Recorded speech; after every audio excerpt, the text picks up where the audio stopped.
Hi, I'm Mary Jo Flynn Nevins, and I'm here with Sarah Miller, and we're going to talk a little bit about some social media technology happenings in the world of emergency management. So, Sarah, can you tell me a little bit about your background with social media? Yeah, thanks. So I've been an emergency management practitioner for a long time now, and I started on social media all the way back to MySpace. So I've been on social media a long time, and we didn't use it for emergency management then, but with the advent then of Facebook and Twitter, it really gained a lot of traction, and it is used routinely across many emergency management organizations, both to get information and to communicate emergency information and non-emergency information to the public. So I teach social media classes for a couple of organizations. I have rewritten FEMA's social media class. I've spent a lot of time in this space. So give me a short synopsis as to what is happening in this technology space regarding social media. You know, there's a lot going on right now. The tech industry as a whole has had tremendous numbers of layoffs. Facebook has laid off something like 11,000 people in the last 2 weeks, maybe more. It's a little hard to tell, but a lot of the tech organizations that formerly supported crisis operations have gotten rid of their crisis operations teams. So Salesforce and Google and Facebook and Twitter have all gotten rid of those segments of their organizations that dealt with crisis communications. And in particular, Twitter in the last 2 weeks went from being a publicly held company to a privately held company with essentially a single owner, although not entirely a single owner, and is now in the process of changing the application. They have lost many of their key employees. They've lost their chief information security officer. They've lost their engineering director. They have had massive layoffs. Their communications department, like there's there's a gutting that has happened at Twitter of people, and we're starting to see how that's impacting the service itself. And so with all of these crazy changes that are happening in technology, what is the core message you want to give to emergency managers on what these changes mean to them? How are they going to interact with these products, and what is your advice for them going forward? So there's a lot here. Facebook is still a pretty stable company. Google's a very stable company. So things like YouTube, Instagram, Facebook, those are all pretty stable. Twitter, however, is completely unstable at the moment. We literally are seeing changes coming and going every single day in what's available service-wise, what is not available, what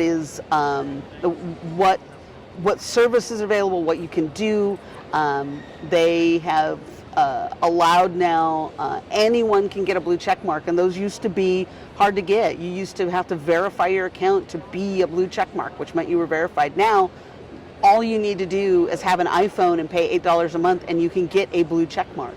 And this, just in the last 24 hours, we've seen some big happenings, some school shooting reportings that were not true, but they were amplified and made worse by accounts that had blue check marks, which were not any sort of official account. They just paid their $8.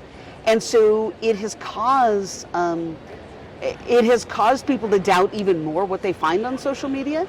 The other thing that has begun to happen, really we've seen in the last 24 hours or so, we should have probably date stamped this message. This is Tuesday, November 15th, and that's really important because tomorrow this may be entirely different, but they're what they call microservices, the services that run in the background that allow you to do things like two-factor authentication. If you use a phone number to verify your account, that has quit working for some people, and they are not able to get into their accounts because their two-factor authentication is not working. And so one of the things that people really need to do is use some other form of multi-factor authentication, use an app, use something that is not a phone, because that service has begun to stop working. And I have no idea if they're going to turn it back on, but you could lose access to your account and not be able to get back in. And so what do you think are some things that emergency managers, some steps emergency managers can take to protect their online identity, to maybe continue using these services because their public is dependent upon receiving information in those formats.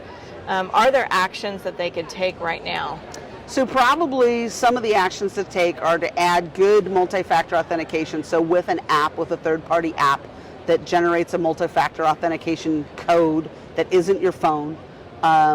If you can get into your account, you should be doing that now. I don't think that that will go away. You should be looking actively for accounts that purport to be you. We've always given this advice, but this advice now is even more critical than it was before because there are accounts that look very real. Eli Lilly is a drug company, and a fake Eli Lilly account popped up with a blue check mark and tweeted out information about the cost of a certain drug, and Eli Lilly's stock dropped precipitously, and it hasn't gone back. Like, that company has lost considerable value because of a fake account. And so you need to be looking for those accounts. You can report them as fake accounts. I honestly don't know that anyone will do anything about it. But in your own profiles, you need to put in there the links to your official web pages so that people can go validate that your account is real and correct. That doesn't stop the fake accounts from also doing that. So it becomes incumbent on you to monitor those and look for them. We've also seen, just in the last week, an official tag for government accounts and things, which was there, and then it went away, and now it is back for certain accounts. I've seen a lot of news agencies with the official tag, but not government accounts. So it's not at all clear what's happening with that tag. The other thing to do is, if you're not using some sort of third-party system to archive your social media, you really need to do that for Twitter. One of the microservices that is no longer seems to be working is the ability to download your account information. There is a button that you can click and get a data dump of all of your tweets. However, it's not working. And so if you were relying on that for records retention or for archiving purposes, it may be too late to retrieve it. We don't actually know, and we don't know what else is going to happen. It's going to be really incumbent on emergency managers to monitor or have someone monitoring for them about fake accounts, and doing what you can to counter that. So in the early days of Twitter and emergency management, social media and emergency management, there were virtual operations support teams. Do you see that need resurfacing or growing in this capacity to monitor these situations and help one another in a mutual aid capacity? I do, though I don't know what form that takes. I think that there are still some virtual operations support teams out there, but I think more now emergency management professionals, public information professionals help each other out, and I think there's more need for that right now. When people have an incident, and when communities have an incident, they're going to need even more help than they probably did before. But again, we don't actually know that Twitter will even survive this. There's great question about whether they survive as a company based on all of the changes, on the lack of people, and on the lack of usefulness of the service right now. And you've talked a little bit about spoof accounts or accounts representing other individuals or purchasing that blue check mark. And your background is in cybersecurity and really encouraging people to be careful with data privacy. Yeah. What recommendations do you have for emergency managers along those lines? Sue, never put anything in your account that you don't want the world to see. And there's no expectation right now that direct messages are actually private. We have seen accounts shut down simply for talking badly about the new owner of Twitter. Their accounts have been locked out or deleted or suspended.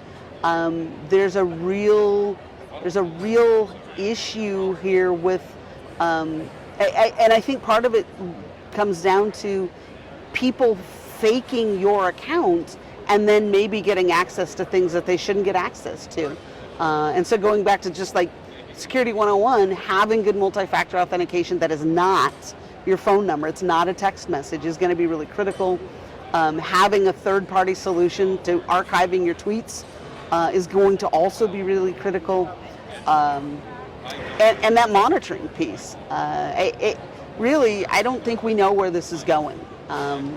We've never seen a company crumble so rapidly and not have the ability to fix things. And for organizations that rely on Twitter for data gathering, it's going to be a lot harder to sort the false information from the real information, because there's going to be an extra layer you have to do to even figure out who it is that's sending it.